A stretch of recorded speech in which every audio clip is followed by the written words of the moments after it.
ایک ایسا خوفناک اور پراسرار پہاڑ جو پوری دنیا کو گھیرے ہوئے ہے۔ پیارے دوستو، یہ واقعہ ایک ایسے عجیب و غریب پہاڑ کا ہے جو اللہ تبارک و تعالیٰ کی نشانیوں میں سے ایک بہت بڑی نشانی ہے، جہاں پر جنات، پریاں اور اللہ تبارک و تعالیٰ کی پیدا کردہ دیگر خوفناک مخلوقات آباد ہیں۔ آج کی اس ویڈیو میں ہم آپ کو بتائیں گے کہ کوہ کاف پہاڑ کیا ہے اور یہ کتنا بڑا ہے، اور اس کے اندر اللہ تبارک و تعالیٰ نے کون کون سی مخلوقات کو پیدا فرمایا ہے، اور وہ مخلوقات کیسی ہیں اور کیا کھاتی پیتی ہیں، اور کوہ کاف پہاڑ کہاں پر ہے۔ کیا کوہ کاف پہاڑ کی دنیا ہماری دنیا سے الگ ہے، اور کیا اس دنیا کی تاریخ میں کوئی شخص کوہ کاف کی دنیا میں داخل ہوا یا نہیں، اور کیا اللہ تبارک و تعالیٰ نے کوہ کاف کا ذکر قرآن مجید میں فرمایا ہے، اور آج کے اس دور میں کوہ کاف پہاڑ کس ملک میں ہے۔ پیارے دوستو، اللہ تبارک و تعالیٰ کا پاک کلام قرآن مجید ایک ایسا کلام ہے کہ جس کے اندر اس دنیا و کائنات کے بہت سارے راز پوشیدہ ہیں، اور اللہ تبارک و تعالیٰ نے قرآن مجید کے اندر بہت سارے ایسے الفاظ کا ذکر فرمایا کہ جن کے معانی اور مطلب صرف اللہ تبارک و تعالیٰ اور اس کے رسول ہی جانتے ہیں۔ اس کے علاوہ اور کسی کو بھی ان الفاظ کے بارے میں کچھ علم نہیں، اور ان الفاظ کو حملہ قرآنی کہتے ہیں۔ ان الفاظ کو اللہ تبارک و تعالیٰ نے قرآن مجید میں ایک خاص مقصد کے لیے استعمال فرمایا، اور ان الفاظ کے اندر اللہ تبارک و تعالیٰ کے بہت سارے راز پوشیدہ ہیں، اور انہی الفاظ میں سے ایک لفظ کا ذکر اللہ تبارک و تعالیٰ نے قرآن مجید کے اندر قاف کے نام سے بھی فرمایا ہے۔ لفظ قاف اپنے اندر بہت سارے راز چھپائے ہوئے ہے۔ اس لفظ کے بارے میں کہا جاتا ہے کہ یہ لفظ اللہ تبارک و تعالیٰ کے پیدا کردہ اس خاص مقام کی طرف اشارہ کرتا ہے جس کو ہم کوہ کاف کے نام سے جانتے ہیں۔ ویسے تو کوہ کاف پہاڑ کے بارے میں بہت ساری کہانیاں مشہور ہیں جن کے اندر جنوں، پریوں اور شہزادیوں کا ذکر ملتا ہے، لیکن اس پہاڑ کی حقیقت کچھ اور ہی ہے۔ پیارے دوستو، کوہ کاف پہاڑ کے بارے میں یہ کہا جاتا ہے کہ اس کا حجم اور سائز اتنا بڑا ہے کہ یہ ساتوں زمین و آسمان کو گھیرے ہوئے ہے، اور اس نے پوری دنیا کو اپنے اندر سما رکھا ہے۔ جیسا کہ قرآن مجید میں اللہ تبارک و تعالیٰ ارشاد فرماتا ہے کہ ہم نے زمین کو فرش بنایا اور اس میں پہاڑوں کو میخوں کی طرح گاڑ دیا، اور جب اللہ تبارک و تعالیٰ نے زمین کو پیدا فرمایا تو اس کے نیچے پانی تھا جس کی وجہ سے زمین ہلنے لگی۔ پھر اس کے بعد اللہ تبارک و تعالیٰ نے زمین کو مضبوطی اور قرار دینے کے لیے پہاڑوں کو پیدا فرمایا، جیسا کہ اس بات کی طرف اشارہ کرتے ہوئے اللہ تبارک و تعالیٰ قرآن مجید کی سورہ انبیاء کی آیت نمبر 31 میں ارشاد فرماتا ہے، اور ہم نے زمین میں پہاڑ بنائے تاکہ وہ زمین کو ہلنے نہ دیں، اور ہم نے ان میں کشادہ راستے بنائے تاکہ وہ راہ پائیں۔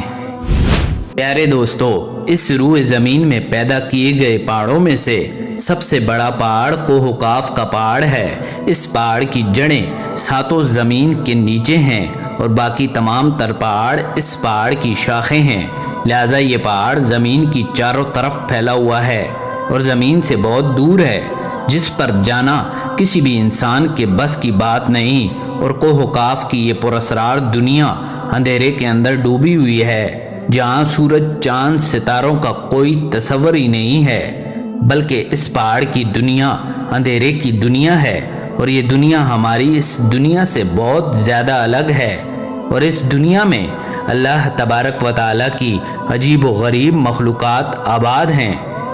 اور اگر حدیث کی بات کریں تو کوہ کاف کا ذکر حدیث میں کچھ یوں ملتا ہے کہ حضرت ابن عباس رضی اللہ تعالیٰ عنہ بیان فرماتے ہیں کہ ہم مسجد نبوی کے اندر حلقہ بنا کر بیٹھے ہوئے تھے،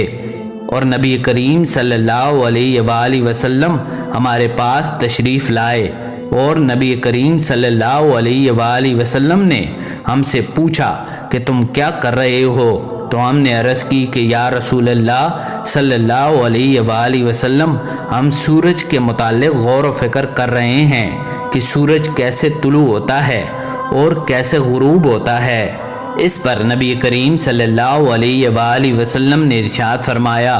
کہ تم لوگوں نے اچھا کیا، اسی طرح اللہ تبارک و تعالیٰ کی مخلوق میں غور و فکر کرو، لیکن خالق میں غور و فکر نہ کرنا،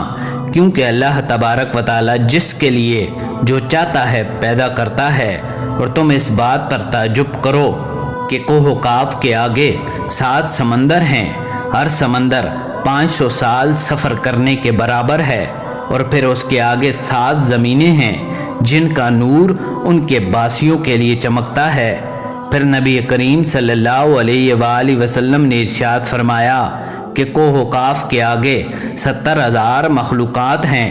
یہ تمام مخلوقات اڑتی ہیں اور ان کو پرندوں کی شکل میں پیدا کیا گیا ہے، اور ان کے بچے پیدا ہوتے ہی اڑنے لگتے ہیں، اور یہ مخلوقات اللہ تبارک و تعالیٰ کی حمد و ثنا بیان کرنے میں ذرہ برابر بھی وقفہ نہیں کرتی۔ یہ مخلوقات ایسی ہیں کہ ان کا کھانا پینا ہوا ہے اور ان کا لباس بھی ہوا ہے، یہاں تک کہ اس مخلوقات کے برتن بھی ہوا کے ہیں، اور یہ مخلوقات یہ نہیں جانتی کہ اللہ تبارک و تعالیٰ نے حضرت آدم علیہ السلام کو پیدا کیا ہے، اور نہ ہی ان کو شیطان کے بارے میں کچھ پتہ ہے، اور نہ ہی یہ شیطان کی کسی اولاد کو جانتے ہیں۔ اللہ تبارک و تعالیٰ نے کوہ و کاف دنیا کے گرد تخلیق فرمایا ہے۔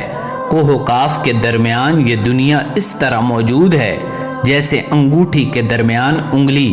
اور کوئی بھی انسان وہاں تک پہنچ نہیں سکتا، کیونکہ کسی بھی انسان کو وہاں تک پہنچنے کے لیے 4 مہینے اندھیرے میں سفر کرنا ہوگا۔ اور یہ وہ پہاڑ ہے کہ جہاں نہ کوئی سورج ہے اور نہ کوئی چاند ہے، یہاں تک کہ یہاں پر آباد مخلوق چاند اور سورج کے بارے میں کچھ نہیں جانتی کہ اللہ تبارک و تعالیٰ نے چاند اور سورج کو بھی تخلیق فرمایا ہے، اور وہاں پر جو مخلوق آباد ہے اس تک جو روشنی پہنچتی ہے وہ قاف پہاڑ کی روشنی ہے، اور یہاں کے باسی جڑی بوٹیاں کھاتے ہیں اور ان کے جسم پر کوئی بھی لباس نہیں ہوتا۔ اس پر صحابہ کرام نے نبی کریم صلی اللہ علیہ وآلہ وسلم سے پوچھا کہ یا رسول اللہ صلی اللہ علیہ وآلہ وسلم کہ کیا وہ لوگ فرشتے ہیں؟ تو نبی کریم صلی اللہ علیہ وآلہ وسلم نے ارشاد فرمایا کہ نہیں، وہ فرشتے نہیں، لیکن وہ اللہ تبارک و تعالیٰ کی فرما برداری فرشتوں کی طرح کرتے ہیں۔ پھر اس کے بعد نبی کریم صلی اللہ علیہ وآلہ وسلم نے ارشاد فرمایا کہ میری ملاقات معراج کی رات کوہ کاف کے لوگوں سے ہوئی، اور انہوں نے نبی کریم صلی اللہ علیہ وآلہ وسلم کی دعوت کو قبول کیا اور مسلمان ہو گئے۔ پیارے دوستو، اسلامی روایات کے مطابق کوہ کاف پہاڑ کو جنوں کا وطن کہا جاتا ہے، جہاں پر جنات، پریاں اور اللہ تبارک و تعالیٰ کی تخلیق کردہ اور بھی بہت سی مخلوقات آباد ہیں۔ اس کے بارے میں کہا جاتا ہے کہ کوہ کاف پہاڑ کو اللہ تبارک و تعالیٰ نے چمکتے زمرد سے بنایا ہے۔ ایرانی روایات کے مطابق یہ علاقہ شمالی قفقاز کے علاقے میں موجود ہے۔ یہ علاقہ ایسی جگہ پر آباد تھا جس پر آج تک کوئی بھی انسان قبضہ نہ کر سکا۔ امام قزوینی لکھتے ہیں کہ کوہ کاف بہت سارے علاقوں میں منقسم ہے، جس میں 70 زمینیں چاندی کی ہیں اور 70 زمینیں سونے کی اور 70 زمینیں مشک و عنبر کی ہیں۔ حضرت جلال الدین رومی فرماتے ہیں کہ حضرت ذوالقرنین علیہ السلام نے آب حیات کی تلاش میں مشرق کا سفر کیا۔ اس سفر کے دوران آپ کوہ کاف پہاڑ تک جا پہنچے اور آپ نے دیکھا کہ وہاں حضرت اسرافیل علیہ السلام اپنے منہ میں سور لیے قیامت کا انتظار کر رہے ہیں۔ پیارے دوستو، اب بات کرتے ہیں کہ کوہ کاف آخر ہے کہاں اور ہماری اس روئے زمین کے کس حصے میں موجود ہے؟ تو اس کے بارے میں مختلف روایات ملتی ہیں۔ زیادہ تر مورخین کا ماننا ہے کہ کوہ کاف پہاڑ موجودہ روس کے پہاڑی علاقے قفقاز کو کہا جاتا ہے، جس کو